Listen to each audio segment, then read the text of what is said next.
Le FC Barcelone reste l'une des équipes les plus actives sur ce mercato. Cette semaine, l'équipe catalane annoncera les arrivées de Franck Kessié, ex-Milan, et Andreas Christensen, ex-Chelsea, libre de tout contrat. Nous présenterons Kessié mercredi et Christensen jeudi, a déclaré Joan Laporta ce samedi au micro de la Cadena COPE. Le milieu ivoirien et le défenseur danois seront donc les premières recrues estivales du FC Barcelone. Quant à Raphinha, Laporta a déclaré que celui-ci souhaitait rejoindre le Barça mais que Leeds United reçoit d'autres offres pour l'ailier brésilien, ce qui complique les négociations. Le feuilleton Ousmane Dembélé touche à sa fin. Alors qu'il est officiellement un joueur libre depuis le 30 juin dernier, le Français se serait finalement résolu à paraffer une prolongation de contrat avec le FC Barcelone. Dembélé a accepté une baisse de salaire.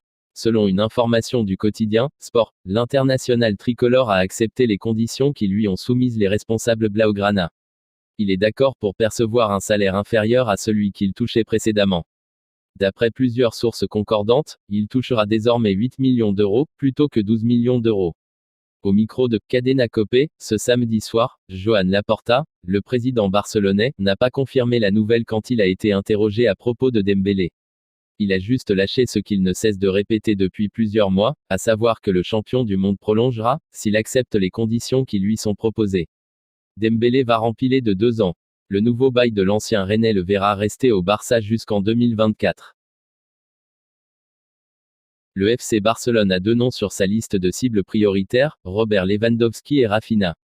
En matière d'options offensives, ces 2 joueurs sont ceux que Laporta et Xavi Hernandez espèrent voir rapidement dans l'effectif, afin de commencer à construire une nouvelle équipe compétitive pour la saison prochaine.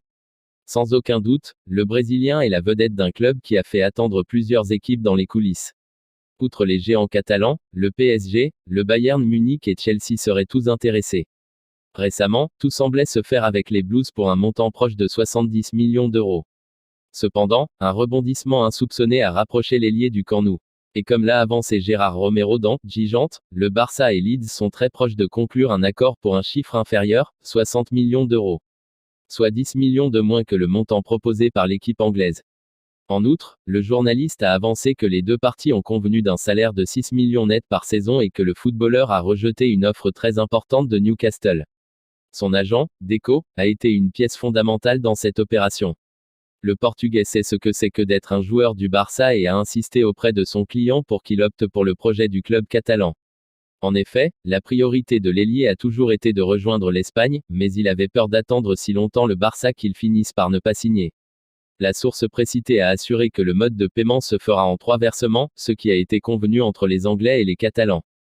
Sans aucun doute, un renfort qui améliorera l'effectif actuel et résoudra le problème de Dembélé, qui a désormais le champ libre pour atterrir à Stamford Bridge.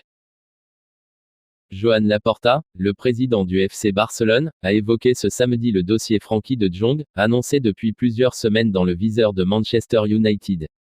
Il est l'un des meilleurs milieux de terrain du monde et plusieurs clubs le veulent, pas seulement Manchester United, mais nous n'avons pas l'intention de le vendre, a déclaré le patron barcelonais à plusieurs médias espagnols.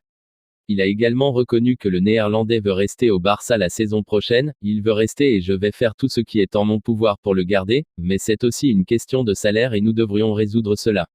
Ainsi, tout semble indiquer que De Jong va rester en Catalogne la saison à venir, malgré les rumeurs l'envoyant à Old Trafford.